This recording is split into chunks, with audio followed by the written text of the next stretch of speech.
Bom, a gravação está iniciada, tá? Então a gente pode dar início aqui, né? A gente estava falando sobre conjunto de instruções dos processadores, tá? Falei de forma geral os modos de endereçamento que existem, tá? A gente está sempre dando exemplo aqui do x86 e do ARM, que representam duas linhas importantes, são linhas de processadores CISC e linhas de processadores RISC, tá? E vamos fechar agora vendo qual é o formato da instrução do x86 e depois vamos ver o formato das instruções do ARM.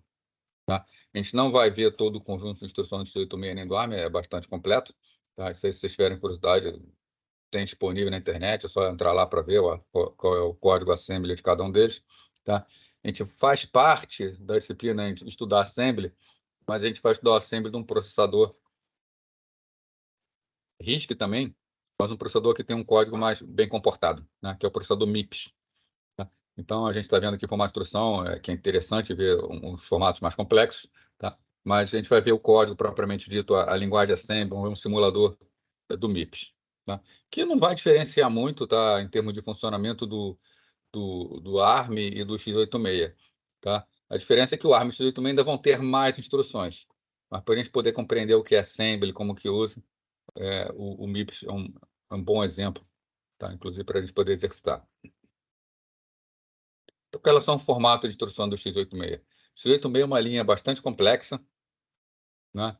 E ele é equipado, então, com uma variedade de conjunto de instruções. Tá? Ele é muito rico nesse conjunto de instruções. E podem ter instruções que são gigantescas. Isso aqui é um formato de instrução, tá? Do x86. A gente pode ver que os campos são variáveis, tá? Nem todos os campos existem sempre. O único campo que sempre existe é o do opcode, é óbvio, né? Porque o opcode vai dizer o que a instrução vai fazer, então ele tem que existir, tá? Então, nós temos campo de prefixo de instrução que pode ter de 0 a 4 bytes. O próprio opcode ele pode ser tamanho de 1, de 2 ou de 3 bytes. Então, ele é um exemplo de uma instrução com tamanho de opcode variável, né? Não é só o tamanho da instrução, mas também o tamanho do opcode. Tá? Dois campos aqui, MOD-RM e SIB, que a gente vai ver o que são, tá? Que são especificadores de endereço opcional. Tá? Um campo de deslocamento, tá? Pode também ter de 0 a 4 bytes, e um campo imediato que pode ter de 0 a 4 bytes. A existência ou não desses campos, tá? Vai estar condicionada ao código de operação, ao opcode. Tá? Cada um vai exigir campos diferentes, ou pode exigir campos diferentes. Tá? Então, só o campo opcode está sempre presente, o resto opcional. Bom, então, olhando cada campo desse aqui, tá? Vamos ver o campo prefixo, campo opcode, MOD-RM, SIB, deslocamento e imediato.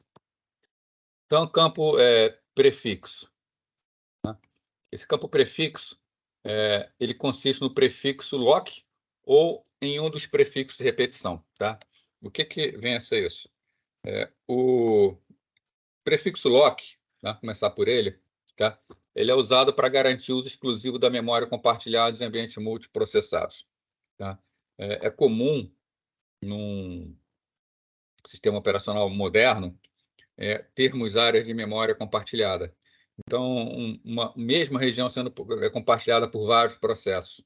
Tá? Mesmo um processo, hoje em dia, ele pode estar subdividido em vários threads. Né? O que é um thread? Um thread é uma linha de execução diferente dentro de um processo. Tá? Então, a gente pode ter, na verdade, várias execuções concorrentes dentro de um processo, várias funções de um determinado programa sendo executada paralelamente, sendo executada concorrentemente dentro de uma máquina. Né? Isso quer dizer que uma determinada região de memória ela pode ser acessada por diferentes processos. Tá? E tem determinadas situações que a gente não quer que isso aconteça. Tem determinadas situações em que, mesmo os processos podendo acessar, uma parte do código do processo, que é uma parte importante, que é uma parte que ele vai fazer uma atualização, por exemplo, pode ser uma parte do código que leia uma posição de memória, trabalhe com o valor dessa posição e depois grave de volta um resultado.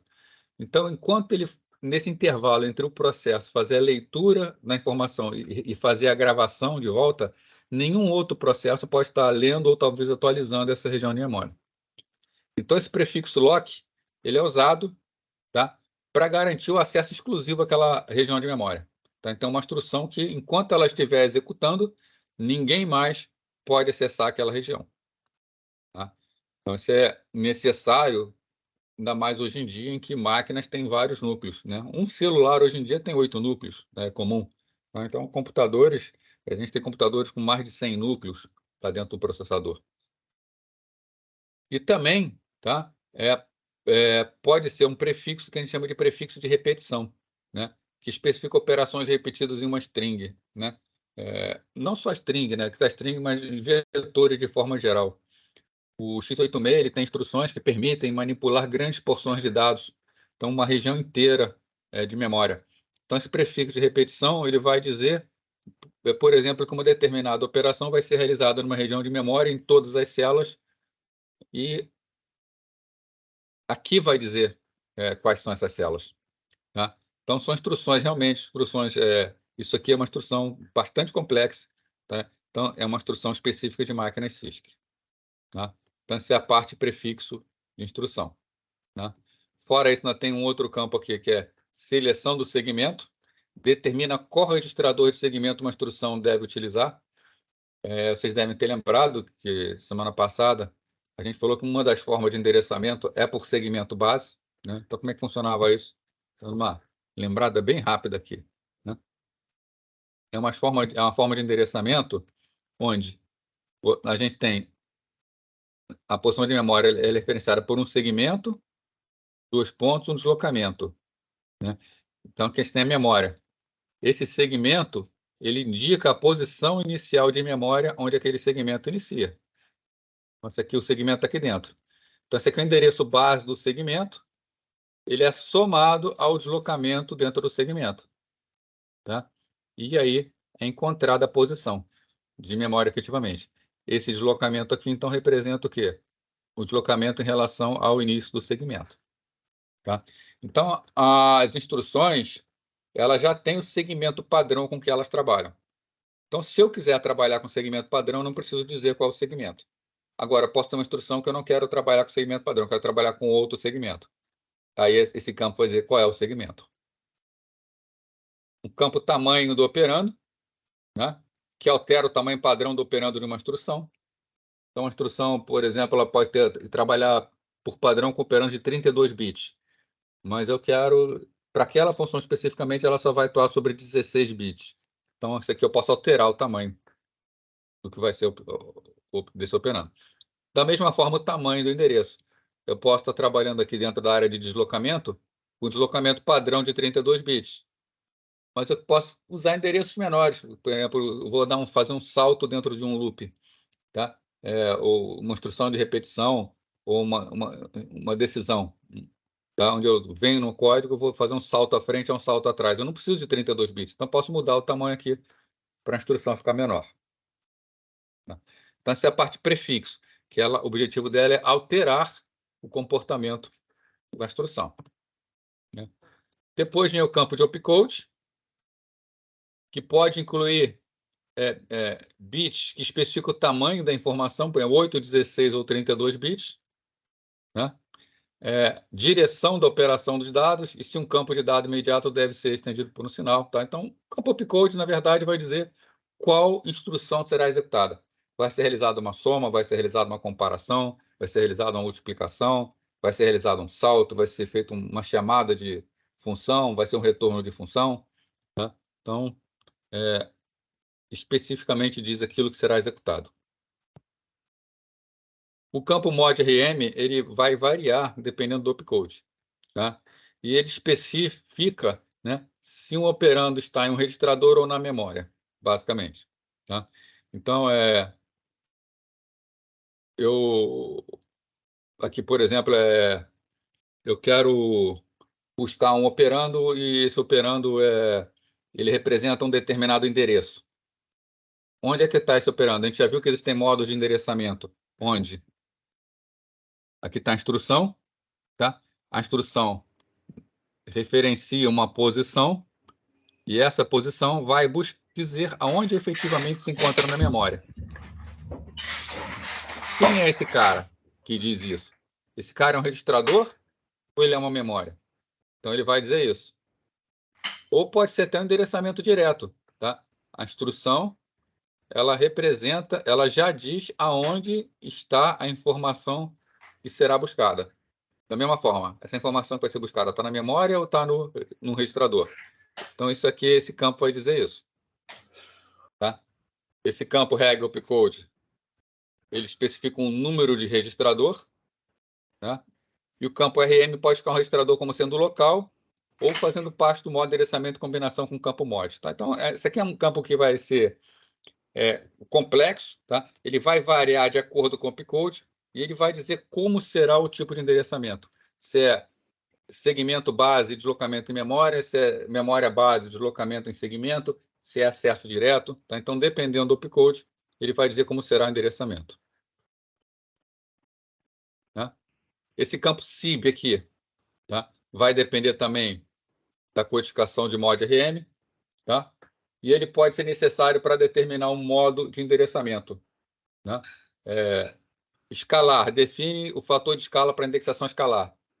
A gente viu semana passada também que para facilitar o acesso, percorrer um vetor, tá? Uma instrução ela pode conter um índice desse vetor. Então, a instrução ela aponta para o início do vetor e ela tem um índice, por exemplo, o índice 0 para acessar o primeiro elemento, índice 1 para acessar o segundo elemento, índice 2 para acessar o terceiro elemento. Agora, temos o problema que é qual o tamanho de cada elemento desse? Se eu estou acessando caractere, eu vou pular de 1 em 1. Se eu estou acessando inteiro, eu vou pular de 4 em 4. Se eu estou acessando um número double, né, eu vou pular de 8 em 8. Né? Então, esse escalar define o fator de escala, que é de quanto em quanto vou saltar. Né? Se eu estou vendo números inteiros, por exemplo, o escalar vai ser 4. Cada posição do vetor ocupa 4 bytes. O índice define o registrador indexador, que é o registrador que vai dizer quem é o índice que eu estou buscando. E o base, né, define o registrador base, que está aqui. Né? Então, o base está aqui. Né? O índice é esse cara aqui. E o escalar, a gente conta enquanto salta.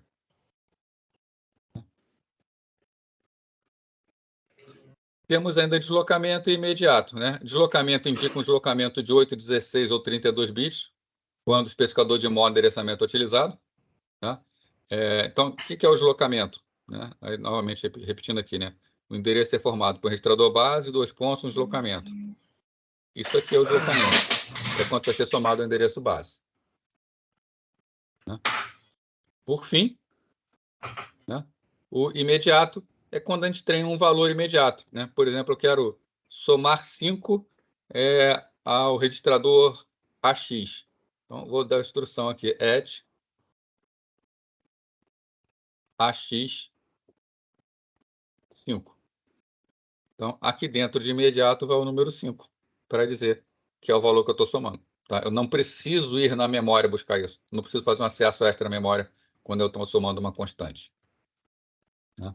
Então, isso aqui é um formato que pode ter uma instrução do x86. Tá? Esse formato ele é bastante complexo, gente. São poucos processadores que têm uma forma tão complexa de descrever as suas instruções. Normalmente, os microprocessadores eles não têm tantas possibilidades de instrução, eles não têm tantas variações, tá? Visando simplificar o projeto do microprocessador. Tá? A Intel, quando fez a especificação do x86, resolveu que iria fazer dessa forma. Tá? Resolveu que iria fazer um microprocessador completo com um conjunto muito grande de instruções, para facilitar ao máximo as conversões de linguagem de alto nível em linguagem assembly dele. Tá? Então, como eu acabei de falar, né? A codificação do conjunto de instruções do x86 é muito complexa. Isso tem a ver, primeiro, com a necessidade de manter compatibilidade com máquinas 8086. Tá? Então, a ideia é que um executável que foi criado para o primeiro microprocessador da Intel, que foi 8088, na verdade, tá? Ainda. Tá? Ele deveria funcionar no qualquer processador Intel. Tá? Então, ter compatibilidade com códigos antigos. Então, cada vez que a gente acrescenta novos códigos, tem que ter cuidado em manter toda a compatibilidade com os códigos anteriores. Então, eu preciso de realmente campos extras para poder fazer a expansão, né? E também com o desejo de fornecer toda a assistência possível ao projetista de compiladores para produzir um código eficiente, tá? A ideia da Intel é que, tendo muitas opções de código e tendo muitos modos de endereçamento, os compiladores possam produzir códigos que serão mais eficientes. O outro que a gente está vendo é o ARM. Tá? A gente vai ver que o ARM é o contraponto. Tá? Então, enquanto o Intel, que representa a linha CISC, que tem operações extremamente complexas, com tamanho muito variável, a gente vai ver que a ideia da linha RISC é outra. Tá? A ideia da linha RISC é que as instruções tenham sempre o mesmo tamanho, para que elas possam ser processadas muito rapidamente. Tá? Aí aqui que vai a grande diferença do CISC para o RISC. Né? O CISC, as instruções elas demoram mais a ser executadas, você não tem dúvida. Tá? A instrução do RISC é executada muito mais rápido que do CISC. Porém, uma única instrução CISC faz coisas que a gente precisa de várias instruções do RISC. Por isso que é muito difícil dizer qual é a melhor estratégia. Tá? Porque, no final da conta, você tem que levar em conta vários fatores e ver aplicações específicas. Tá? Porque, embora seja verdade que o RISC ele executa mais instruções por segundo, o RISC precisa também de menos o CISC precisa de menos instruções. Então, formato de instrução do ARM. Né? Todas as instruções na arquitetura ARM têm um tamanho de 32 bits e seguem um formato regular. Então, já está aqui decidido, ó, 32 bits. Tá? Só dando uma voltada aqui, ó, só esse campo aqui imediato ele pode ter 4 bytes. Só esse campo aqui pode ter 32 bits. Só esse pode ter 32 bits. Só esse pode ter 32 bits. Então, a gente vai ver aqui que o tamanho das instruções são maiores. Os 4 primeiros bits da instrução são códigos condicionais. Tá? Depois a gente vai ver isso aí, tá? Aqui no slide seguinte. Tá? Então, eu vou fazer um vai e vem aqui. Tá? Então, os 4 primeiros bits são códigos condicionais. Então, ó, bit 0 ao bit 31. Tá? Então, 32 bits. Tá? Esse código condicional aqui ele vai dizer se essa instrução será ou não executada. Tá? A gente vai ver isso aí. Tá? Os 3 próximos bits determinam o tipo geral da instrução. Tá? Então, esse aqui, ó, aí depois, o que vai determinar a decodificação vão ser esses 3 bits aqui. Se for 000, a instrução tem esse formato aqui. Se for ou esse formato aqui. Tá? Se for 001, tem esse formato aqui. Se for 010, tem esse formato aqui. Tá? Então, dependendo da sequência de bits que vem depois, vai ser encarado de uma forma, pode ser encarado de uma forma diferente. Para a maioria das instruções, exceto o tipo desvio, os próximos 5 bits constituem um opcode ou os bits modificadores da operação. Tá? Então, esse aqui é o opcode ou o bit operador. Tá? A não ser a função de desvio. Uma função de desvio é saltar, fazer um salto para frente e um salto para trás. Então, isso aqui é o código que vai ser utilizado quando houver um jump, né? Que é ir para um determinado endereço. Como a única coisa que o jump precisa é endereço destino, está aqui, ó, endereço destino. Os 20 bits restantes são para endereçamentos operando. Então, os bits restantes é para servir para os operandos. Tá? Então, esse aqui é o formato do ARM, bastante rígido, sempre 32 bits. A estrutura facilita o trabalho da unidade de decodificação de instruções. O que acontece no x86?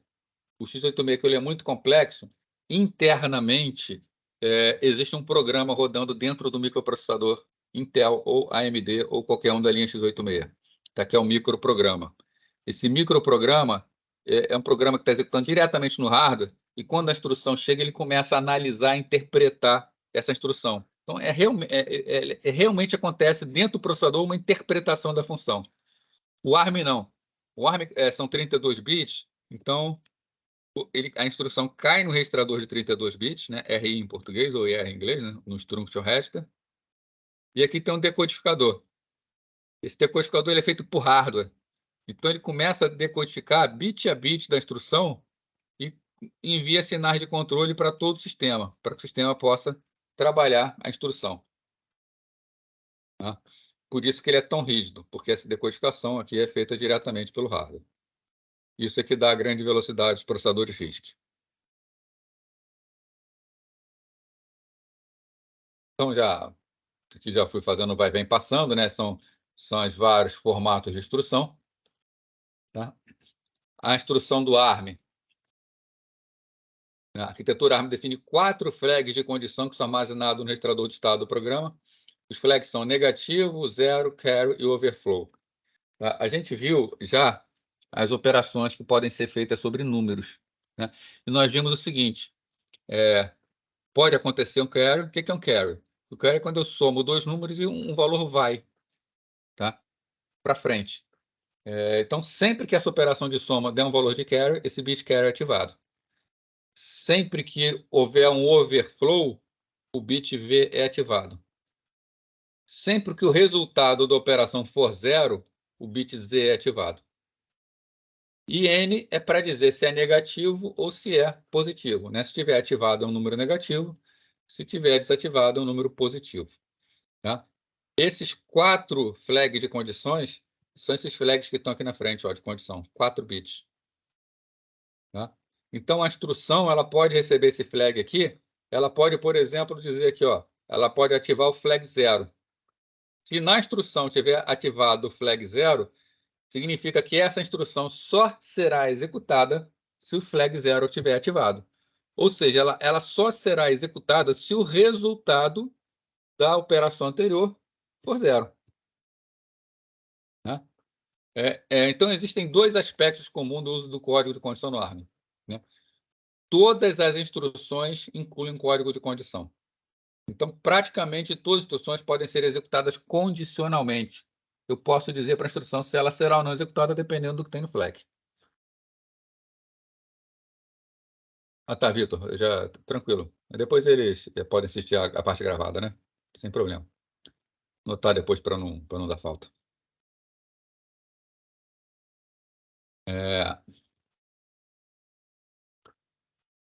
Então, beleza. Então, todas as instruções aqui incluem um campo de código de condição, né? Então, praticamente todas elas podem ser executadas condicionalmente, né?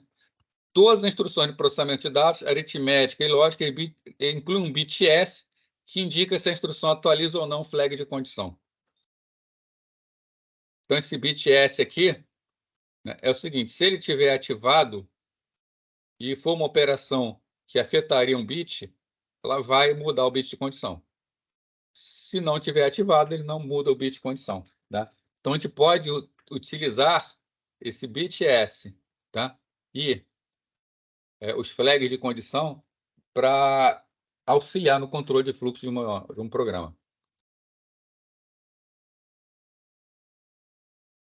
Bom, então algumas outras características. Tá? Constantes imediatas. Esse opcode começa com 001, esse aqui, ó. Essa instrução aqui, ó. Tem o bit S, que pode atualizar, RD, rotacionar imediato. Tá? O que é isso aqui?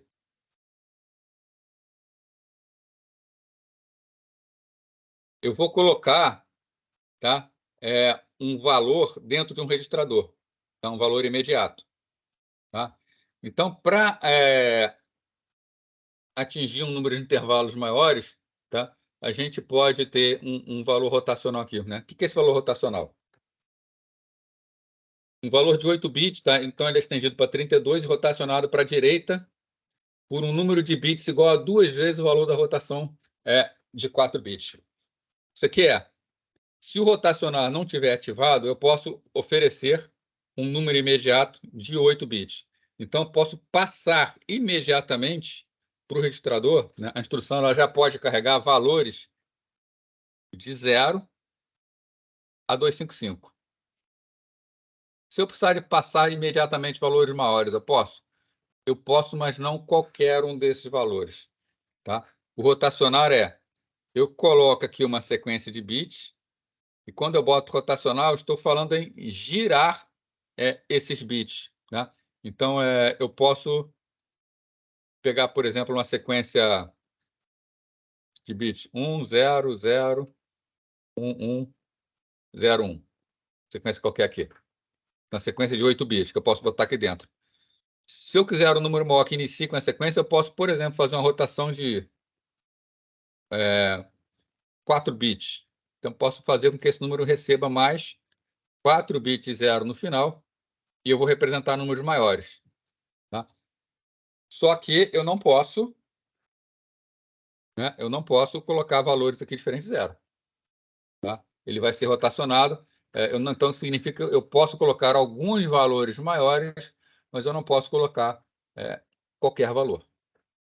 Tá? Isso aqui foi pensado, então, para estender. Tá? E, segundo os projetistas lá do ARM, isso aí daria uma faixa de opções que seria interessante para eles. Então, constante imediata pode entrar dessa forma. O ARM ele também tem o que chama de conjunto de instruções thumb. Tá? Qual a ideia? Tá? Foi projetado para aumentar o desempenho do ARM. Tá? Então, o ARM padrão ele trabalha com 32 bits. Mas vamos supor que eu tenho uma versão ARM de 16 bits. Se eu tenho a versão ARM de 16 bits, eu posso ter instruções de 32 bits? Eu posso. Tá? Eu leio uma instrução da memória, leio a primeira parte da instrução da memória, depois leio outra parte da instrução da memória. Um processador de 16 bits quer dizer que ele vai acessar a memória a 16 bits. Tá? Então, se eu quero ler 32 bits, eu tenho que ler duas vezes. Foi criado, então, um conjunto de instruções mais simplificados, que esse conjunto de instruções ele só tem 16 bits. Ele é mais restrito, ele faz menos coisa, ele tem menos opções de endereçamento, porém ele tem uma vantagem, ele pode ser lido em apenas um ciclo. Então, se eu tenho programas que são muito simples, e esses programas que são muito simples podem ser escritos com essa versão de 16 bits do código de instruções do ARM, esse meu programa eu vou ter duas consequências. Primeiro, ele vai ter metade do tamanho praticamente, a instrução ocupa metade do tamanho. E segundo, as instruções elas vão executar mais rapidamente, porque eu só preciso ler a memória uma única vez para pegar cada instrução, e não duas vezes. Né? Então, foi projetado para aumentar o desempenho das implementações do ARM, que usam barramento de memória de 16 bits, né? E para permitir uma melhor densidade de código, né? Ou seja, ter um código menor. Né? Foi criado para analisar o conjunto e derivar o melhor conjunto de instruções de 16 bits, reduzindo o tamanho do código. Como é que eles conseguem passar de 32 para 16? É cortar pela metade, né? Então, é muito corte. Então, obtido da seguinte maneira. Primeiro, as instruções thumb não são condicionais. Tá? Então, aquele código de condição de 4 bits que vem na frente é um código que nunca é utilizado. Tá? Então, na instrução normal do ARM, eu posso simular até um if com aquelas instruções. Aqui não tem jeito. Eu vou ter que montar a estrutura do if. Todas as instruções do Thumb Arithmetic e Lógica atualizam o flag de condição. Só aquele flag de atualização não é necessário, aquele flag S, já que todo mundo atualiza. Né? Com isso, a gente já conseguiu uma economia de 5 bits. Tá? O Thumb possui apenas um subconjunto de operações do conjunto de instruções completo. Usa apenas um campo de opcode de 2 bits, mais um campo de tipo de 3 bits. Tá? Então, ou seja, 5 bits. Então, já economiza mais 2 bits aqui. As instruções Thumb referenciam apenas registradores R0 e R7. Ele não usa todos os registradores que estão disponíveis na máquina. Tá? Então, já economiza bits também para não endereçar os registradores. Tá? E os valores imediatos não incluem campo rotacional. Então, ele economizou aqui ainda 4 bits. Então, 5 bits mais 2, 7, né? Mais 3, 10, mais 4, 14. Tá? E está faltando ainda mais 2 aí. Né? Vamos ver aqui, vamos lá. 5 bits, 2, 7. Não, aqui Não, aqui economiza mais. Aqui economiza mais bits, tá? Enfim, essa economia aí vai dar o suficiente para os 16 bits do thumb. Então, o processador ARM pode executar um programa que consiste em uma mistura de instruções thumb e instruções 32 bits. Como ele sabe qual instrução vai executar? Tá? Existe um bit de modo de execução no registrador. Você pode mudar esse modo de execução. Então, se você vem com instruções, por exemplo, instruções ARM de 32 bits, e depois dela vem instruções de 16 bits, thumb. Então, você tem uma instrução aqui que faz o chaveamento do processador para o modo thumb. Ele está executando as instruções thumb. Você vai voltar a ter instruções ARM, você tem uma instrução que volta o modo para o modo ARM, e você volta a ter instruções de 32 bits. Tá? Então, o bit no registrador de controle do processador determina qual tipo de instrução que está sendo executada.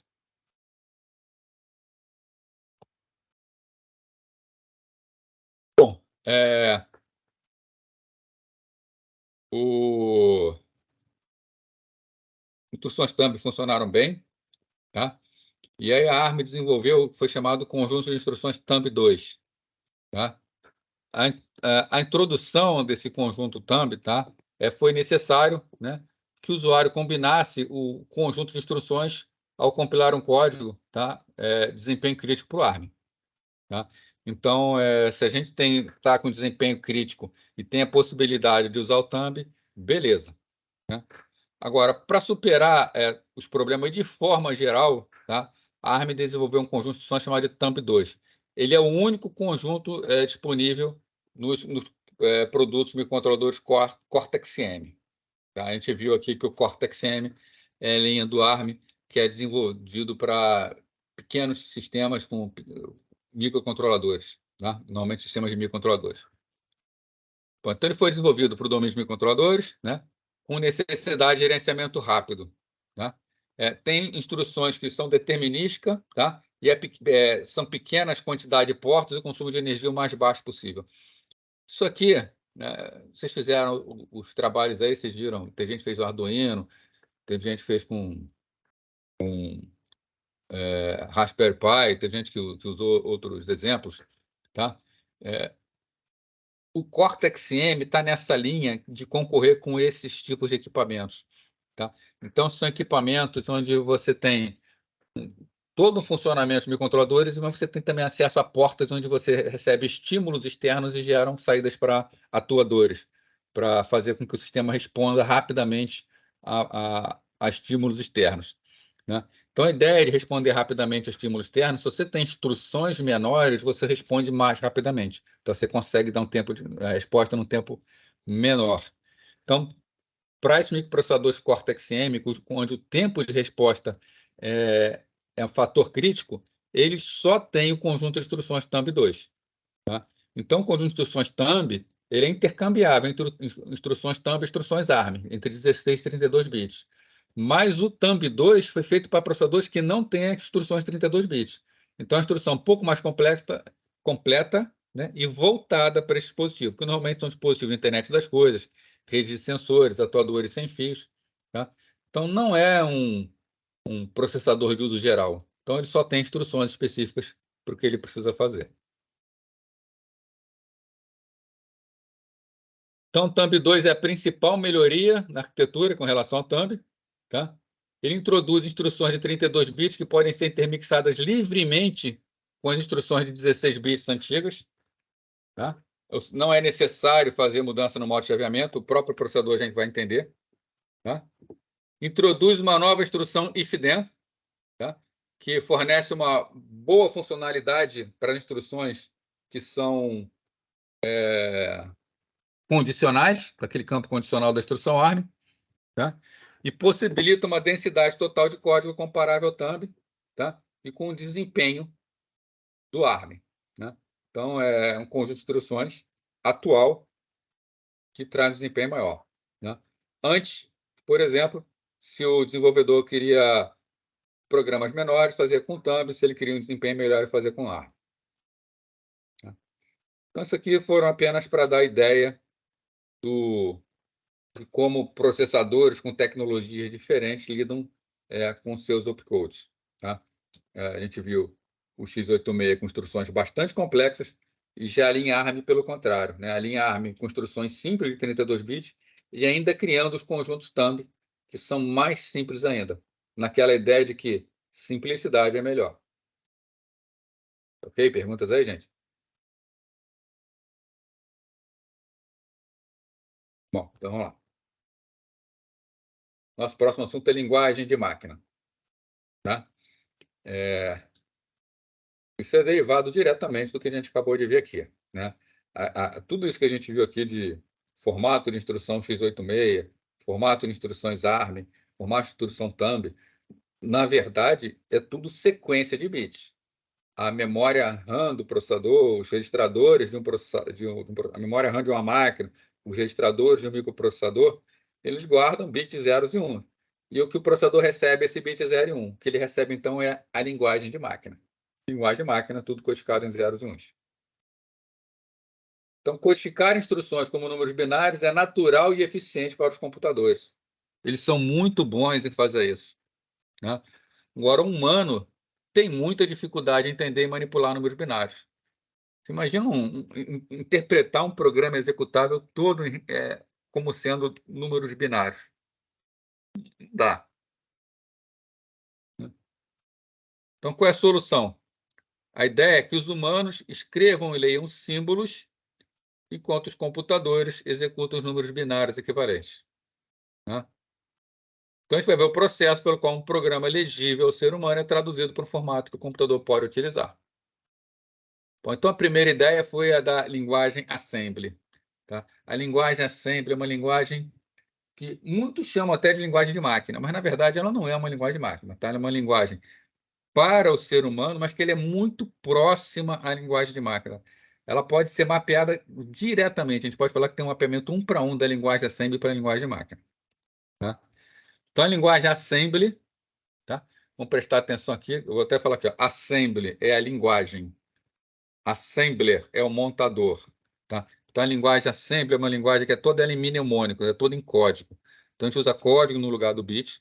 Então, aqui, por exemplo, a gente vai escrever load, AX, vírgula, o jogo da velha, 738. Botar ADD, BX. Isso aqui é o assembly, tá? Isso aqui é a linguagem assembly.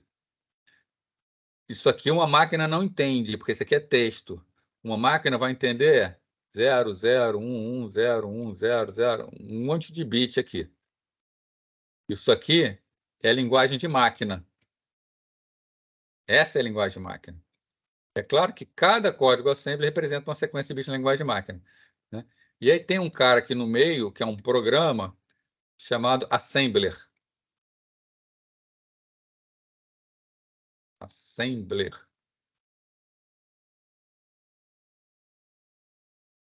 Esse cara pega o assembly e transforma em linguagem de máquina. Então, isso aqui é assembly, linguagem de montagem. Assembler é o montador e é a linguagem de máquina que o computador entende.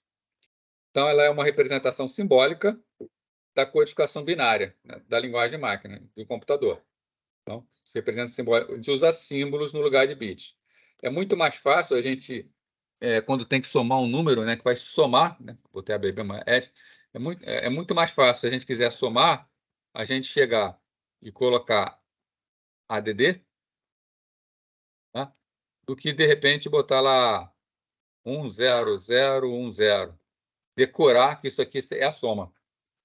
Ainda mais depois, na hora que a gente for tentar interpretar um programa, na hora que a gente for entender um programa, em que a gente for precisar pegar e olhar isso aqui, o que que isso faz, né? É bastante confuso, tá? Eu posso, às vezes, achar que uma coisa é outra. Se eu leio um programa com isso aqui, é bem mais fácil. Ah, de inglês é soma, então vai somar, né? Então, os símbolos no assembly nomeiam padrões de bits que ocorrem comumente. Então, opcode, né? Registradores. Em vez de eu falar que vou usar o registrador 0, 1, 2, 3, 4, 5, 6, eu falo, por exemplo, a Intel fala registrador AX, BX, CX. Dar nomes aos registradores fica talvez mais fácil, tá? Outra coisa, permite ainda que os programadores utilizem rótulos para identificar e nomear palavras particulares de memória que contém instruções ou dados, tá? Ou seja, eu posso virar para o meu programa, eu vou ter segmentos, onde em alguns segmentos vão ter programas, e em outros segmentos vão ter dados. Então, eu chego no meio do código aqui e boto um rótulo para falar, ó, eu estou no segmento de dados. Então, eu boto a informação ali, normalmente a informação ponto .text. Aí, ponto .text está dizendo segmento de dados. Tudo que eu escrever ali vai ser traduzido para o segmento de dados. Aí, de repente, eu boto lá ponto .data, é segmento de dados. Aí, tudo que eu botar ali vai para o segmento de dados, né? Então, facilita também o controle, né? Ainda é complexo, ainda é difícil programar assembly, mas é muito mais fácil do que ficar escrevendo 0 e 1 em memória, tá? O assembler, né, como eu falei aqui para vocês, ele é um programa que traduz um programa escrito em assembly para instruções binárias. Então, ele pega aquele mnemônico, add, add, e troca o bit. Então, oferece uma representação mais amigável, nomes simbólicos para operações e locais, tá? E macros permitem que um programador estenda o assembly dividindo novas operações. A gente vai ver mais para frente como fazer macro, tá? Mas o macro é quase como uma função em assembly, tá? Não é bem uma função não, mas quase, tá? E também permite nomes simbólicos, né? Eu tenho uma região de memória que eu quero acessar toda hora. Eu posso dar um nome para aquela região, não preciso ficar decorando que vou usar sempre o mesmo endereço, tá? Como se fossem variáveis, tá? Isso vai facilitar o programador, tá? Então, o assembler, ele lê um código-fonte em assembly e produz um arquivo objeto com instruções de máquina, tá? Então, eu tenho o código assembly, então por partes, né? Eu tenho código assembly, que normalmente a extensão é .asm, né? Esse código, eu entrego ele para um assembler. O que o assembler faz? Ele me gera um código chamado código objeto, normalmente a extensão é .obj.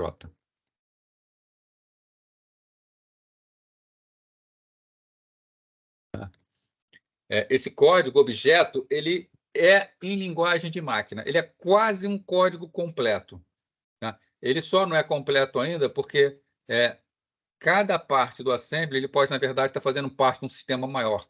Então, eu posso ter um monte de código assembly, assim como em Java, por exemplo, eu posso ter várias definições de classe, elas vão gerar um código só. No assembly também, eu posso ter vários códigos assembly que vão passar pelo o assembly, ele vai gerar vários objetos, vários códigos objetos. No final, eu vou juntar esse código objeto todo num executável só. Aí eu vou ter um código executável. Opa, código executável, tá? Então, o objetivo do código assembly é criar um código objeto. Então, quem é que faz essa união aqui? Quem é que junta todos os códigos objeto para gerar um código executável? É o link editor, tá? O link editor, ele pega essa informação e junta numa só, tá? Outra coisa que pode ter, tá? No link editor, é que eu posso ter bibliotecas externas com funções prontas. Então, seja no Assembly, seja no linguagem de programação, se eu tenho coisa pronta, guardada em biblioteca, eu posso aqui no código objeto referenciar essa informação da biblioteca. O link editor também traz da biblioteca para gerar executável. Então, na verdade, está até aqui, né? O arquivo fonte assembly, o assembly gera vários objetos, o link editor junta todo mundo, mais a biblioteca de programa e gera o código executável. Então, aqui, né? Por que utilizar assembly? Tá? Isso aqui é um código assembly escrito para o processador MIPS, né? Que é fazer a soma dos 10 primeiros números. Tá? Isso aqui é o código em MIPS, em assembly no MIPS. Tá? Isso aqui é o código em linguagem máquina. É claro que quem nunca viu assembly está vendo isso aqui, né? Não está praticamente entendendo nada, tá? Mas são para mover o valor 0 para o registrador T0, tá? Desculpa, mover o conteúdo do registrador 0 para o registrador T0, mover o valor 1 para o registrador T1, mover o valor 11 para o registrador T2. Aqui está somando o valor T1 ao registrador T0 e armazenando o resultado em T0. Tá? Está somando o conteúdo de T1 a T1, tá? E está fazendo um salto incondicional enquanto não chega em 11 para loop. Então, aqui está fazendo a soma 1 por 1. Isso aqui, ó, essa instrução aqui, move, virou essa instrução aqui. Essa instrução LU virou essa instrução aqui. Então, se eu vou escrever em assembly, eu estou escrevendo assim. Se eu vou escrever em linguagem máquina, eu estou escrevendo assim. Ninguém está falando que é fácil escrever em assembly, tá? O que a gente está falando, e parece meio óbvio, é que é mais fácil escrever em assembly do que escrever direto em linguagem máquina. Aqui, errou um bit, o programa está errado. Tá? Aqui, se eu escrever alguma coisa errada, o programa poderá dar errado, mas provavelmente o montador vai reportar para mim que teve um erro aqui. Tá? Então, a ideia do assembly é essa. Mais fácil escrever em assembly que em linguagem de máquina. Posso escrever direto em linguagem de máquina? Claro, pode ficar à vontade, tá? Sem problema. E como é escrito um montador assembly? Aí não tem jeito. Quem escreveu o primeiro montador assembly, escreveu assim, ó. O cara escreveu um programa que fazia a tradução disso nisso, mas escreveu dessa maneira aqui, ó. Deu trabalho, tá? Mas depois que você faz a criação do primeiro montador, você pode usar, aí você usa o assembly para criar outras linguagens mais fácil, né? Por exemplo, um compilador de linguagem C ele pode ser escrito em assembly. Normalmente não vai ser, tá? Vai ser escrito na própria linguagem C, mas pode ser escrito em assembly. Assembly rotula os endereços de memória com nomes simbólicos ou mnemônicos. Fica mais fácil os programadores, tá? Eu vou dar um exemplo aqui, ó. Então, primeiro aqui, ó, os nomes começam com ponto. Por exemplo, ponto data, ponto global, tá? São diretivas do assembler que dizem como traduzir o programa, mas não produzem instruções de máquina. Quando ele encontra, por exemplo, um ponto data, ele sabe que eu estou mexendo no segmento de dados. Quando encontra um ponto global, ele sabe que eu estou mexendo no segmento global. Se eu encontro um ponto TXT, ele sabe que eu quero me referir a um segmento de código. Tá? Então, os nomes seguidos do sinal de 2 pontos são rótulos para um local próximo de memória. Por exemplo, aqui, ó, que a gente viu aqui antes. Loop. Qual vai ser o loop? O loop vai ser incrementar o contador e somar o contador a um registrador. Incrementa o contador, soma o contador ao registrador. Só que esse loop, enquanto o loop não acaba, ele tem que fazer um salto. Então, ele está com a BNE, branch not equal. Tá? Salte se não for igual. Então, enquanto o contador não chega a 11, ele salta para loop. É mais fácil assim, ó. Eu escrevo o loop, 2 pontos, escrevo o loop aqui. Tá? O assembly me dá essa possibilidade de trabalhar essa memória.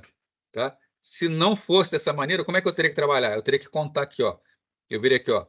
Cada instrução tem, né, 1, 2, 3, 4 bytes. Então, a instrução aqui, ó. Essa aqui é a instrução que está no endereço 0, essa está no endereço 1, essa está no endereço 0, essa está no endereço 4, essa está no endereço 8, essa está no endereço 12. Então, eu teria que botar com a BNE, T1, T2, 12, para dizer que eu vou para o endereço 12. Além de ser fácil errar, o programa fica muito pouco flexível, que se eu, de repente, inserir mais uma linha aqui, o meu salto fica errado. Né?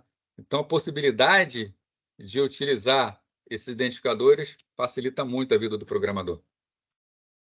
Né? Então, os rótulos indicam o nome de local de memória. Assembly ainda é difícil de programar, claro. Tá? Muitas operações simples são exigidas para realizar tarefas simples. Tá? E a falta de construção de controle de fluxo oferece pouca informação sobre o funcionamento do programa. Né? O loop está aqui, ó. Aqui eu posso até desconfiar que é um loop, porque eu escrevi loop aqui na variável. Mas eu poderia botar qualquer nome nessa variável. Né? E conforme eu começo com muitos ifs, whiles, for, tudo dentro um do outro, começa a ficar bastante complexo.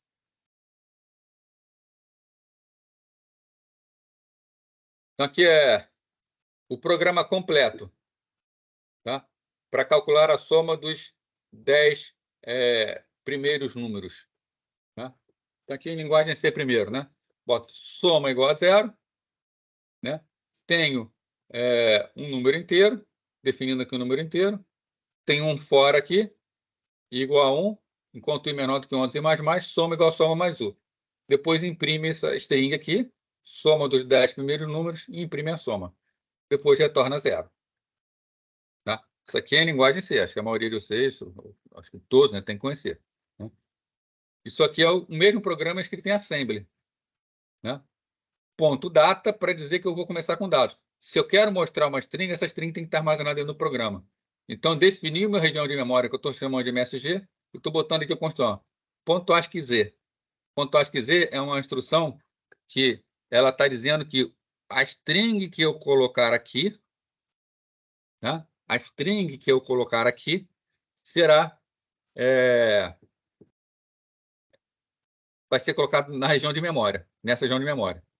Sendo que esse C do final está me instruindo para botar um /0 no final ainda aqui para indicar o final. Ponto text está indicando que daqui para frente é código de como é que fala? Código executável, segmento de código. Ponto global main, tá? estou definindo esse modificador main, tá? Como global. Global quer dizer que ele pode ser enxergado pelo link editor. A gente vai conversar sobre isso mais para frente. É o ponto de entrada do programa. Tá? Então, o programa vai começar a executar para essa main. E aqui é todo um programa em assembly para fazer exatamente o que o main faz. Então, o Victor perguntou se a gente vai usar aí assembly. Tá? É previsto a gente usar. Tá? Vou passar um trabalho, mas vai ser um trabalho opcional para vocês. Tá? Quem quiser fazer esse trabalho vai ter pontos aí na prova. Tá? Mas pode ser que vai ser um trabalho simples. Né? O quão simples pode ser em assembly. Né? Então, a gente percebe a diferença aqui. Tá? O normal é o seguinte, programar em assembly tá? Nem é tão difícil. Tá? Porque, na verdade, são comandos que você dá. Tá? O pior em assembly é você fazer a manutenção. Você pega um programa aqui, quando você pega um programa feito em linguagem C ou em Java, feito por outra pessoa, você tem que dar uma olhada com cuidado para entender o que aquele programa faz. Mas olhou com cuidado, você entende.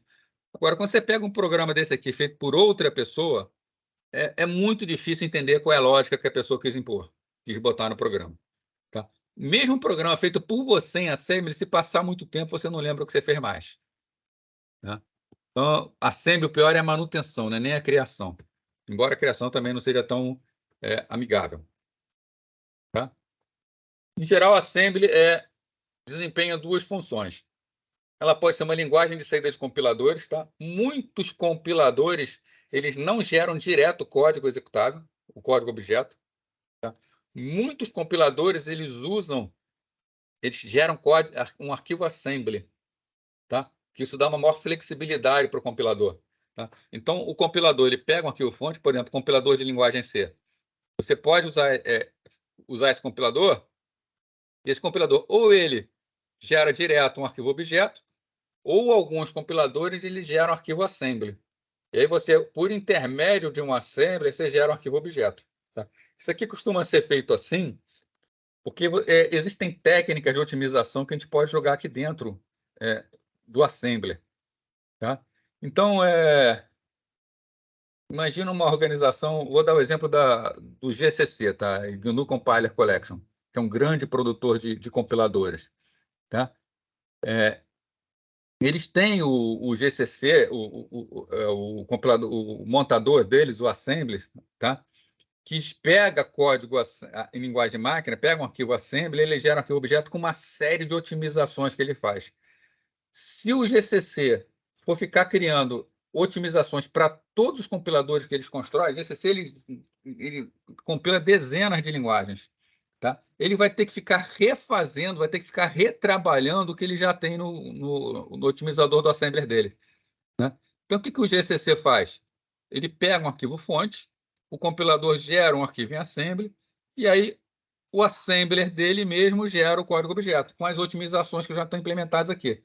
Além disso, se surgem novas otimizações que podem ser feitas, e você tem essa estratégia, se você otimizar no assembler, você automaticamente já otimizou em todos os seus compiladores. Né? Mas não importa se o compilador gera direto código objeto ou passa pela assembler, esse código objeto depois vai ter que passar por um link editor. Né? Por exemplo, no programa em linguagem C, né? Você chamou isso aqui, ó, printf. Onde é que está printf aqui dentro?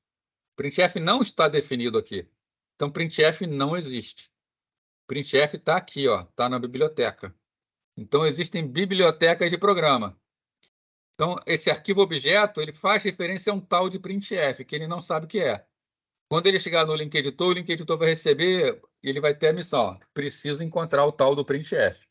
Aí ele vai lá na biblioteca de programa, encontra o código do printf, anexa o código objeto, e aí sim, agora você tem um código executável, que é o que você fez, mais o código do printf.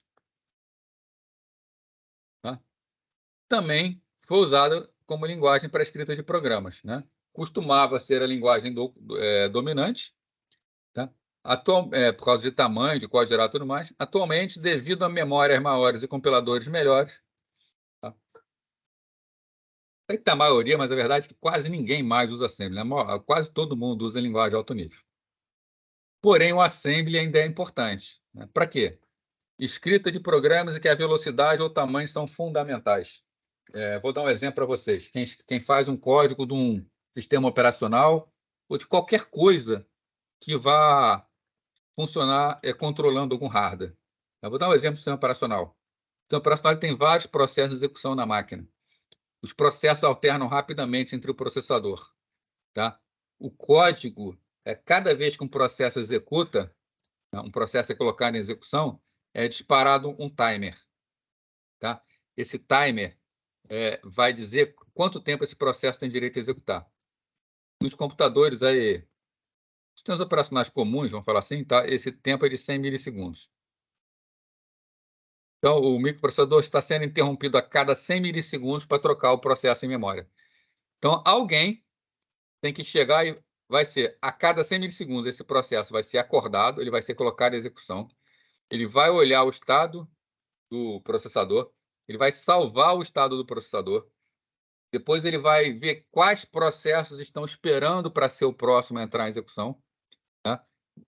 Vendo esse processo, ele vai decidir qual dos processos vai ter que entrar em execução, ele vai ter que carregar os dados desse processo para entrar em execução e depois vai devolver o controle, vai dar o controle do processador a esse processo.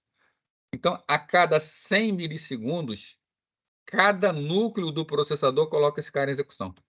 Então, se você tem uma máquina aí que está com um uso intenso, e essa máquina tem, por exemplo, 4 núcleos, que é uma máquina até simples hoje em dia, cada núcleo desse está chamando esse processo a cada 100 milissegundos. Esse processo está sendo iniciado, executando em parado 40 vezes por segundo. Tá? Um sistema operacional típico. O que a gente fala desse cara? Ele precisa ser extremamente hardware, tem que ser extremamente rápido. Né? Ele tem que ser muito, muito rápido. Então, esse cara, ele é escrito em assembly. Tá? Ele é o escalonador do sistema operacional. Dá para escrever um escalonador em linguagem C? Claro que dá. Nunca vai ter o desempenho do escalonador escrito em assembly. Nunca. Tá? Então, sistemas operacionais escrevem escalonadores em assembly. E se você precisa de agilidade e velocidade, vai ter que escrever em assembly. Outra possibilidade é para explorar recursos do hardware que não possuem correspondência na linguagem alto nível. Você vai escrever, por exemplo, você é desenvolvedor de hardware, você desenvolveu uma nova placa que você vai botar no computador. Você vai escrever um driver para essa placa. Partes desse driver você vai escrever em linguagem assembly. Tá? No mínimo, se você quiser que seu hardware seja vendido, conhecido como um hardware que tenha desempenho. Então, assim, é cada vez mais raro ter gente que programa assembly, mas ainda precisa de gente que programa assembly. Quando usar a linguagem assembly? Né? Quando a velocidade ou o tamanho de um programa tem extrema importância. Tá? Exemplo, sistemas embarcados. Sistemas embarcados, tá? Tem hardware muito simples, ele não é muito rápido, ele tem pouca memória, tá? E precisa executar rapidamente. Então, normalmente é feito em assembly. Existe uma técnica híbrida, tá? Onde a maior parte do programa é escrito em uma linguagem alto nível e as seções fundamentais são escritas em assembly. Então, normalmente você vai escrever um hardware, um driver para um hardware, você pode estar usando linguagem C, né? Eu já usei isso, mas faz tempo, tá? Eu vou botar aqui, eu vou puxar da memória, tá? Mas ninguém me sacrifica aí se o código que eu botar está errado, tá? No meio da linguagem C, você pode botar isso aqui, ó, ASM.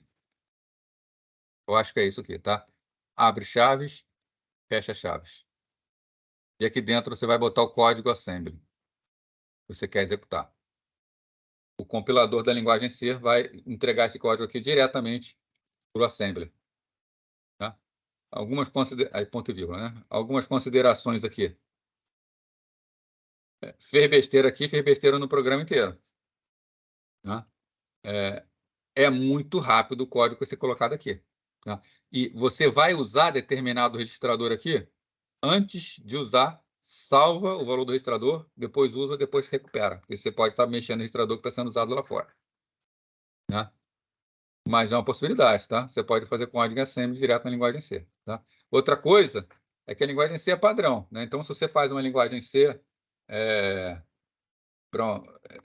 e você quer levar esse código para executar em outra máquina, com outra arquitetura, com outro processador, tá? Com outro tudo, seu código em linguagem C funciona.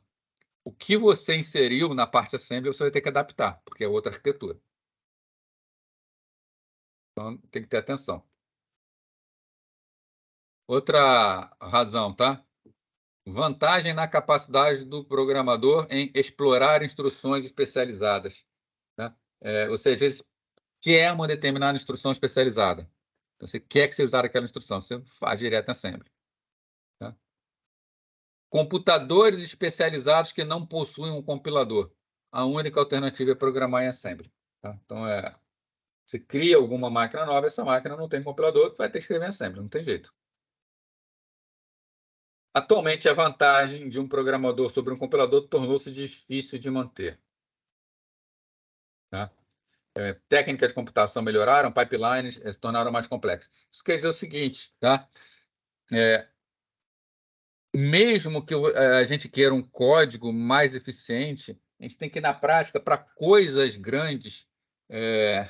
Se eu tenho um programa muito grande a ser feito, as otimizações feitas em cima dos compiladores que os assemblers, né, que os montadores oferecem, são muito boas, tá? São técnicas bastante sofisticadas que estão muito desenvolvidas. Então, para programas grandes, para programas maiores, dificilmente a gente vai conseguir tirar vantagem, tirar proveito de estar programando em assembly. Somente para coisas muito específicas mesmo, como pequenos programas, pequenos loops, tá? Um controlador de um hardware específico, uma parte pequena de um programa como o escalonador do sistema operacional, isso ainda vale a pena escrever em assembly. De resto, o tempo que toma, a dificuldade que não compensa programar em assembly. Então, quais são as desvantagens da linguagem? Os programas escritos em assembly são específicos para uma máquina e precisam ser reescritos sempre que forem para outra máquina. Tá? Então, não são portáveis. Tá? Você não tem programação portável. Tá? Programas assembly são maiores que os equivalentes escritos em uma linguagem alto nível. Eu estou falando aqui de programa fonte. Tá? Então, programa fonte feito em assembly é maior do que o feito em linguagem alto nível. Então, tem mais possibilidade de ter erros. Também são maiores, né? Por serem maiores, são mais difíceis de ler e entender. Além da dificuldade da própria linguagem, ainda tem a dificuldade das instruções, da lógica. Né? O assembly realça esse problema devido à sua completa falta de estrutura. Você não tem uma estrutura você pode até tentar fazer uma indentação em assembly, mas não faz muito sentido. Né? Um loop em assembly, um for em assembly. For numa linguagem de alto nível é bastante claro. Né? Você fazer um for em assembly, você tem que descobrir que o cara está querendo fazer um for. Né? Estruturas condicionais de repetição têm que ser criadas a partir de desvios e jumps. Né? O assembly ele só faz desvio. Vai para lá, pula tanto, volta tanto. Não tem essa estrutura de repetição. Bom, então, com relação aos assemblers, falar um pouquinho mais sobre os montadores. Um assembler traduz um arquivo de instrução em assembly para um arquivo de instrução de máquinas binárias e dados binários. Tá? O processo de tradução possui duas etapas principais. Encontrar locais de memórias com rótulos. Então, eu preciso... a linguagem assembly, eu não estou livre de posição de memória. Né? Nenhuma linguagem de programação eu estou livre de ter que usar posição de memória. Só que numa linguagem de programação de alto nível, isso é bem fácil. Quando eu falo uma linguagem de alto nível, isso aqui, ó, int a, ponto e vírgula. Na verdade, o que eu estou falando? Isso aqui eu estou definindo uma região de memória chamada A. Tá? Então, aqui uma região de memória chamada A. Que tem 4 bytes, porque é um inteiro. Então, a região de memória tem 4 bytes. E essa variável A, internamente, ela está me dizendo quem é o início da memória, quem é a primeira célula de memória. Tá? Então, qualquer linguagem de programação, eu trabalho com regiões de memória. Em assembly, também. Tá? Mas eu preciso, de uma forma mais explícita, dizer quem são esses rótulos. Então, para que o relacionamento entre os nomes simbólicos e o endereço sejam conhecidos, eu preciso encontrar esses locais de memória. preferência com rótulos. Traduzir cada instrução assembly combinando equivalentes numéricos dos opcodes e especificadores, registradores e rótulos em uma instrução válida. Então, pegar cada instrução e transformar isso numa sequência de zeros e uns que seja entendível pelo microprocessador. E o assembler, então, produz esse código. Então, está aqui um exemplo de um programa em assembly, tá? Repetindo para vocês aqui, tá? Todos os exemplos que a gente for ver aqui, por simplicidade, tá? Pra gente, porque o assembly já é bastante complexo, tá? A gente vai estar usando aqui, o nosso exemplo vai ser tudo assembly do microprocessador MIPS. Tá? O MIPS ele é quase um ARM, vamos falar assim, tá? Assim, quem está ouvindo isso aí na internet, vou ouvir depois, tá? Esse quase um ARM é até uma heresia falar, mas é uma maneira bem clara de dizer o que ele é, tá? Então, ele é da linha de tipo ARM, tá? Não é o ARM, tá? Mas vamos imaginar como se fosse. Então, o arquivo objeto normalmente não pode ser executado porque ele referencia outros procedimentos. Aqui, por exemplo, o principal programa, tá? É o ponto de entrada de um programa em assembly, tá? Por exemplo, o link editor, quando ele for gerar o código executável, ele precisa dizer quem é a função main. Então, aqui, eu estou com um rótulo global, que eu represento por ponto globally, tá? Main. Esse globally main, eu estou falando o seguinte, eu estou definindo aqui uma posição de memória chamada main, que é essa posição onde tem essa instrução aqui, tá? E eu estou tornando essa informação global. Essa informação ser global quer dizer o seguinte, o código objeto que vai ser gerado por isso aqui vai dizer para os outros objetos que existe um ponto de entrada aqui chamado main. Assim, quando esse programa for posto em execução, a gente sabe que o início dele será aqui. Tá? Já em azul, eu tenho rótulos globais, os rótulos, desculpa, locais. O rótulo local, ele só vale localmente. Quem está de fora, quando o programa for linkado com outros, esse código não será misturado aos outros códigos. Então, por exemplo, aqui, ó, MSG é a região de memória que aponta o início dessa string. Loop é um endereço de memória onde tem essa instrução aqui, add, né, T0, T0, T1, ou seja, soma T1 a T0 e armazena o resultado em T0. Tá? Então, por que existe a diferença entre o global e o local? É importante porque se todos os rótulos fossem globais, eu teria, na hora de montar um programa, garantir que dentro de um determinado programa aqui não haveriam dois rótulos de mesmo nome. Tá? Por exemplo, esse módulo aqui tem um rótulo loop. Se outro módulo também tivesse um rótulo loop, eles entrariam em conflito. Como esse aqui está marcado como local, ele só tem significado aqui dentro. Então, ele não se mistura com outros. E o externo é importante porque é para ser referenciado por outros módulos. Está aí o exemplo, né? Já está em verde e azul, já está fácil ver. A maior parte dos assemblies, rótulos são locais por padrão. Tá? Então, eu preciso dizer apenas quais são os globais. No caso, eu estou dizendo aqui, ó, eu estou falando que o main é um rótulo global. Subrotinas e variáveis globais exigem rótulos externos. Então, se eu estou definindo uma região de memória num determinado módulo assembly, que vai ser referenciado por outro módulo assembly, eu tenho que dizer que ele é global. Tá? Nomes gerados pelo compilador, por exemplo, um nome para uma instrução no início de um loop, tá? São locais. Assim, um compilador não precisa produzir um nome novo para cada arquivo. Tá? Então, no caso dos compiladores que geram código assembly, eles geram um monte de rótulo. Tá? Um detalhe aqui, tá? Se vocês tiverem alguma curiosidade, tá? O Dev C++, o Code Blocks, todos eles usam o GCC como base. Tá? Você pode usar também direto o GCC. No GCC tem um parâmetro que você passa que você pode pedir para ele te criar um arquivo com o código assembly que ele gerou.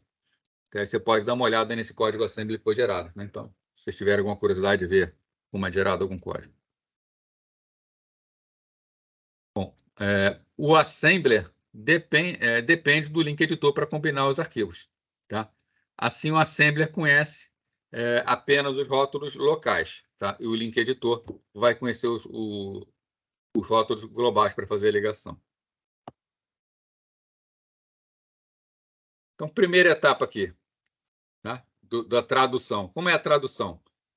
O montador, ele lê uma linha. Lê cada linha e a divide em seus componentes, que a gente chama de lexemas. Para quem está fazendo ou já fez compiladores, tá? Deve ter visto já o que é um lexema. Essa linha aqui, por exemplo, possui 6 lexemas. Tudo que é separado em unidades menores é um lexema. Então, quais são os 6 lexemas? PNE, que é branch not equal, que ele vai saltar se for diferente, se não forem iguais os códigos, né? $T1 é um outro lexema, vírgula é o terceiro lexema, $T2 é o quarto lexema, vírgula é o quinto lexema e loop é o sexto lexema. Então, cada um desses aqui é um lexema. Se a linha começa com um rótulo, o assembler registra em uma tabela de rótulo o endereço que a instrução ocupa. Né? O assembler utiliza as instruções da tabela de símbolos durante a segunda etapa.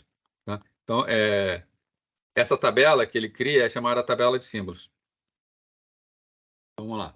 Aqui, quando ele encontra, por exemplo, o MSG, ele coloca na tabela de símbolos o MSG e inicia na posição de memória tal, que é a posição de memória onde está o S. Main, ele bota lá na tabela de símbolos main, inicia na posição de memória tal, é a posição de memória onde está a instrução move. Loop inicia na posição de memória tal, é onde está a instrução add.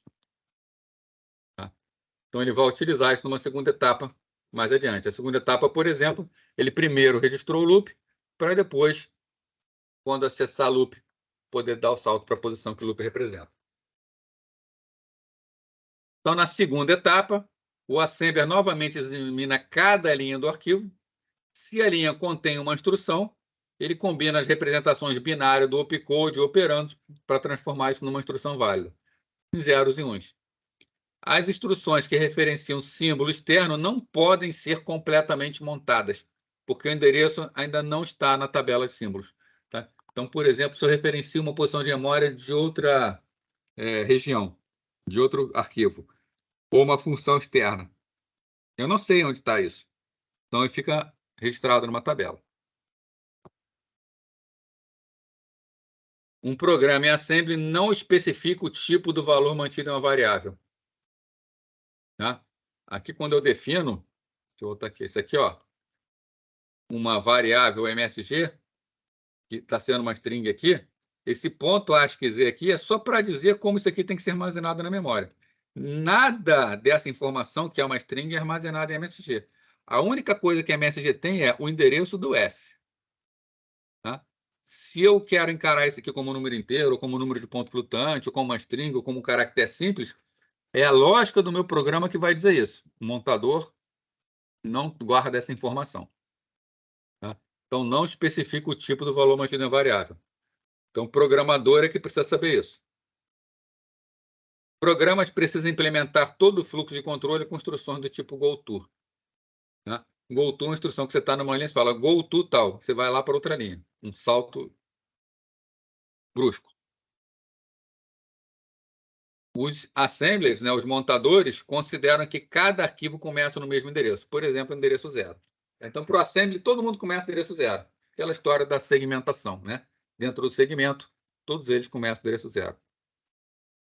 O link editor deve reposicionar o código quando forem designados locais para instruções. Né? Então, aquele programinha que faz um loop e que ele aponta com um loop para uma região de memória, na hora que o compilador decide uma posição, ele coloca um valor ali. Na hora que o assembler, ou melhor dizendo, no link editor, na hora que o link editor for juntar todo mundo, nem todo mundo vai estar começando endereço 0. Só um vai poder começar endereço 0. Ele vai ter que reposicionar todo mundo. Então, instruções que usam endereço fixo tem que ser reposicionada. Por isso que, normalmente, as instruções elas não usam endereço fixo, elas usam endereço relativo.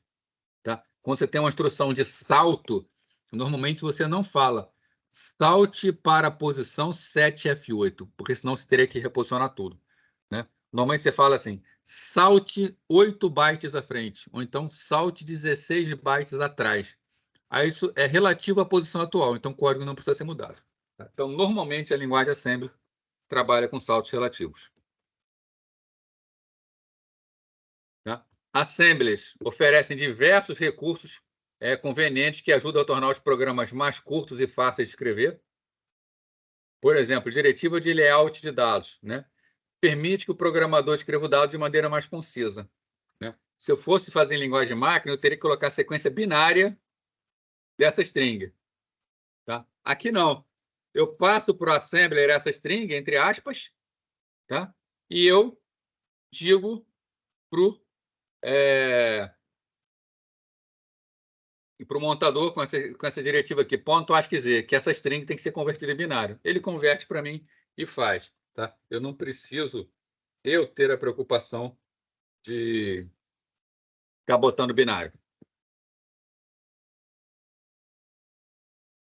Eu falei para vocês que a gente ia falar de macros. Né?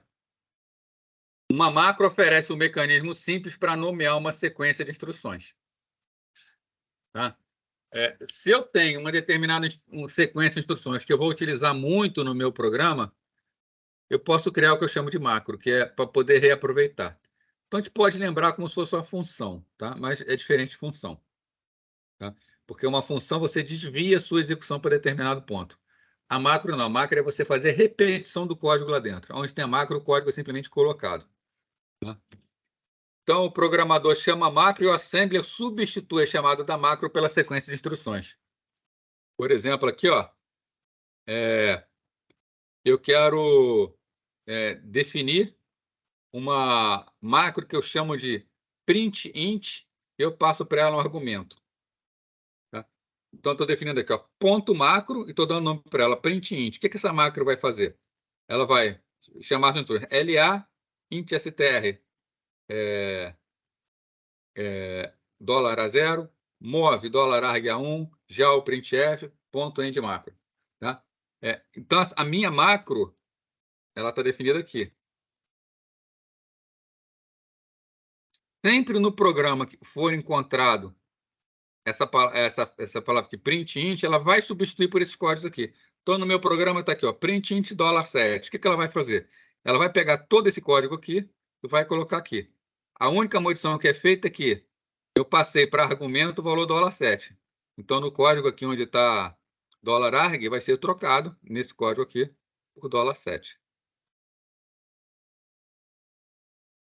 É diferente de chamada de função, porque aqui se eu tenho printInt 10 vezes, esse código vai ser colocado 10 vezes no meu programa. Se fosse uma função e eu chamasse printInt 10 vezes, isso aqui estaria aparecendo uma vez só no determinado local e a execução, o fluxo estaria sendo desviado para lá. Tá? Então, permite que o programador crie e nomeie uma nova abstração. Não é uma subrotina, porque não causam uma chamada e um retorno, como é uma subrotina. Na verdade, isso aqui vai fazer com que o código fique mais rápido. Tá? Por exemplo, aqui, nesse exemplo, uma chamada para imprimir um inteiro. Tá? Ao invés de eu botar 3 códigos para imprimir inteiro, faço uma chamada só. Esse é o montador. Já o link editor, o que o link editor tem que fazer? Tá? Uma compilação separada permite que o programa seja dividido em partes que são armazenadas em arquivos diferentes. Permite até que equipes diferentes programem, tá? Cada um sua própria parte. Né? E depois é tudo compilado junto. Então, se isso acontece, eu preciso, por exemplo, alterar um módulo, eu alterei aquele módulo, só preciso recompilar aquele módulo. Então, não preciso recompilar tudo. Tá? A compilação separada necessita da etapa adicional de link edição, tá? Para combinar esses arquivos objetos. Ele realiza 3 tarefas. Pesquisa em biblioteca para encontrar a rotina de biblioteca, determinação dos locais de memória e resolução de referência. Está aqui. Você tem um arquivo objeto aqui, ó. Né? Tem a função main. Né? Essa função main, de repente, ela faz assim, call sub. Call sub é chamar o procedimento sub, que ele está no outro arquivo objeto. cal printf. Tá? Vai ser o printf aqui, que está no outro arquivo objeto. Né? Então, chamei as minhas funções sub printf. Quando o compilador compilar esse arquivo, tá? O que o arquivo objeto vai ter? Ele vai ter referências aqui da função main. A função main, o JAL é para fazer o salto para aquela subrotina. Como ele vai saber para onde ele vai fazer o salto? Ele não sabe, porque ele ainda não tem o endereço que está no outro arquivo objeto.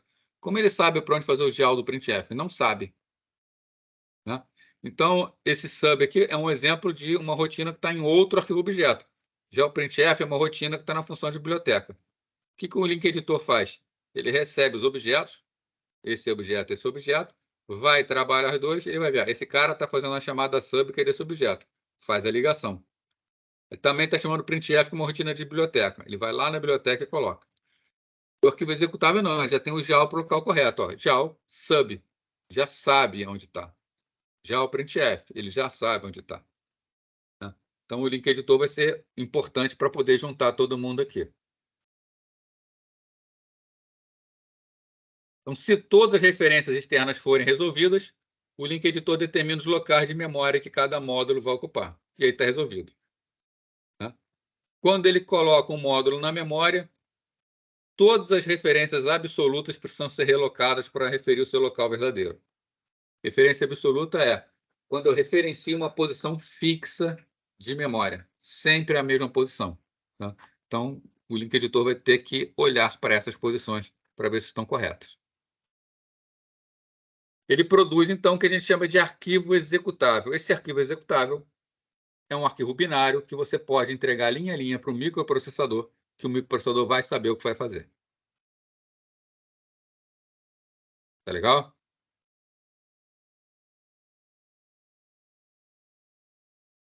Bom, o compilador, ele gerou o código executado. Então, quais passos nós seguimos até aqui, nesse momento? Nós fizemos um programa-fonte, seja em linguagem de alto nível, como, por exemplo, a linguagem C, que pode ser compilado para um código assembly. Ou então a gente fez um programa assembly. De qualquer maneira, a gente está no ponto que tem um programa assembly. A gente passa pelo montador. O montador gera um código objeto. Esse código objeto representa tudo o que aquele programa-fonte faz. Mas ele ainda não tem as referências dos módulos externos que esse programa referenciou. Aí vem o link editor. O link editor junta tudo e agora nós temos um executável. Beleza, temos executável. Como é que a gente usa? A gente precisa carregar ele. Tá? Tem que fazer o carregamento. Então, existe uma figura que é chamada loader. O loader faz a carga do programa para ele ser executado. Então, antes de ser executado, tá? O programa reside em um arquivo do armazenamento secundário. Ele está lá em disco, ou no SSD, alguma coisa assim. Tá? Para iniciar o programa, o que o sistema operacional faz? Primeiro, ele lê o cabeçalho do programa. Tá? Vai ter informações do tamanho dos segmentos, quais são os segmentos de código, quais são os segmentos de dados. Tá? Ele vai ler essas informações e vai criar esses segmentos para que o programa possa começar a ser executado. Ele vai criar um novo espaço de endereçamento para isso tudo. Né? Ele vai copiar as instruções e dados do arquivo executável para essas posições de memória. Ele vai copiar os argumentos passados ao programa para a pilha. Então, a pilha ela já pode iniciar com alguns valores. Ele vai inicializar os registradores da máquina e depois vai desviar para a rotina de partida, tá? Que copia todos os argumentos do programa e da pilha e chama a rotina main do programa. E aí o programa começa a executar. Né? Então, é feito um trabalho intenso antes que possa ser colocado em execução. Conforme eu conversei com vocês, tá? A gente vai usar para os nossos exemplos aqui o microprocessador MIPS. Tá? Então, o nosso assunto de hoje é até aqui. Tá? Que aí na semana que vem a gente vai ver especificamente como é o funcionamento desse microprocessador MIPS. E com base no conhecimento aí do MIPS, a gente vai poder programar a nossa máquina. Tá? Fazer os nossos exemplos aí de assembly para a gente poder ver como funciona a assembly. Tá?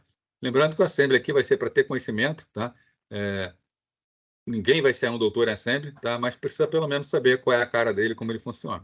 Tá? Então, a gente vai fazer um programinha aí simples, ainda. Vou pensar num sisteminha aí simples para vocês fazerem, para vocês poderem entregar. Uma pergunta aí, tá tranquilo?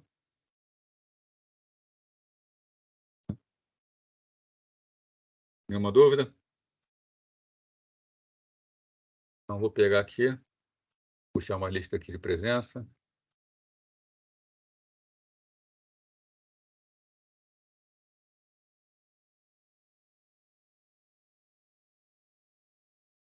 Bom, gente, já que não tem dúvida, tá? A gente vai parando aqui, semana que vem a gente se vê novamente, e a gente começa a ver o funcionamento do microprocessador MIPS. Falar rapidamente dele, qual é a estrutura dele, tá? E aí a gente vai poder começar a fazer programaçãozinha assembly básica para ele, tá? Então, bom final de semana, tá? Aproveita aí quem tem algum tipo de feriado ainda para aproveitar aí, tá? Um abraço.